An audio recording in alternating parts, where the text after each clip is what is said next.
Katapusan na naman, it's the time of the month na kailangan na natin magbayad ng mga monthly bills natin at yung mga dues sa credit cards. Isama mo na dyan yung padala sa Pilipinas. Kaya tara, samanin niyo ako mag-breakdown kung magkano nga bang monthly bills ko for this month as a nurse dito sa Germany. So let's start sa fixed monthly cost natin. Syempre, number 1 dyan is yung rent. Etong apartment namin dito sa Berlin, it's worth 2,320 euros. Warm na yan, which means kasama na dyan yung estimated utilities cost or yung Nebenkosten. So dahil 4 kami nakatira dito, kaya i-divide natin sa 4, which is 580 euros each. Next is yung electricity. For this year, ang binayaran namin is 71 euros. Divided by 4, it's 17.75 each. So yearly tataas or magbabawas yan, depende sa pag-consume namin. Another fixed buy rin is syempre yung internet.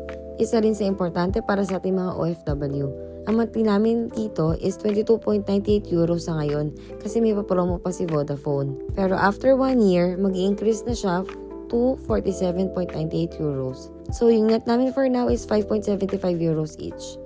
Next is data plan. Syempre importante din na may load tayo palagi for emergencies. And of course, para may data din pag nasa labas. Yung mobile data ko, only calls and text na siya, plus 40 GB data for 28 days. Ang binabayaran ko is 14.99 euros. Then syempre, another important is yung transpo natin dito. Good thing at may DB ticket nga dito sa Germany.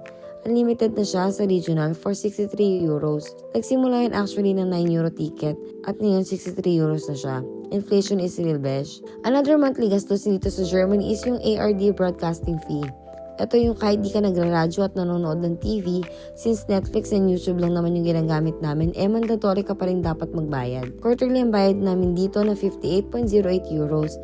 At per household naman to, kaya hati-hati na rin kami nagbabayad dito sa bahay. Total niyan is 13.77 euros each. So quarterly yan ha. Then, syempre, ang monthly bank fee na worth 5.30 euros. Actually, depende to sa bank mo kung magkano yung fee nila. Then, kasama din sa fixed cost namin is yung mga subscriptions.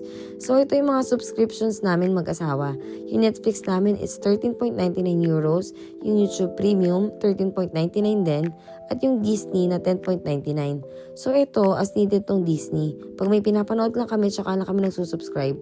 For this month, nakasubscribe kami, kaya kasama siya sa breakdown. So, itong total subscriptions per head namin dalawa, ang total niyan is 19.49 euros. Another subscription pala is yung sa Amazon Prime. Pero dahil sharing kami ng mga friends ko, kaya 1.80 euros lang siya per head monthly. Ang next naman natin is yung groceries and supplements. So, ito depende yan monthly. For this month, ang groceries namin is total of 729.53 euros. Sa amin na itong mag-asawa. Medyo malaki this month kasi nga nag-birthday ako, kaya expected na yan.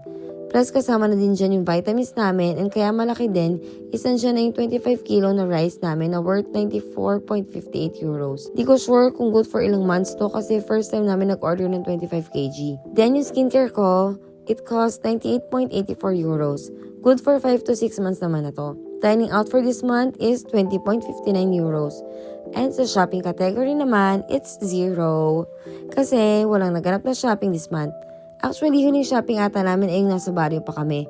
Simula nag-city kami, di pa kami nakakapamili dito ng mga damit. Which is a good thing kasi akala ko before, mas magiging waldas kami pag dito kami tumira. Pero mas tipid siya pagdating sa shopping.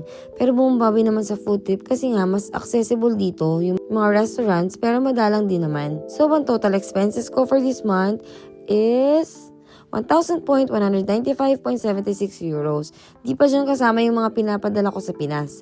So, yun lang for this month's expenses. Sana nakatulong to para sa mga nurses na pupunta pa lang dito.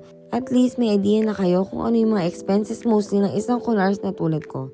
Pero syempre, kanya-kanya din yan ang gastusin. Itong shinare ko, based lang to sa March na gastusin ko.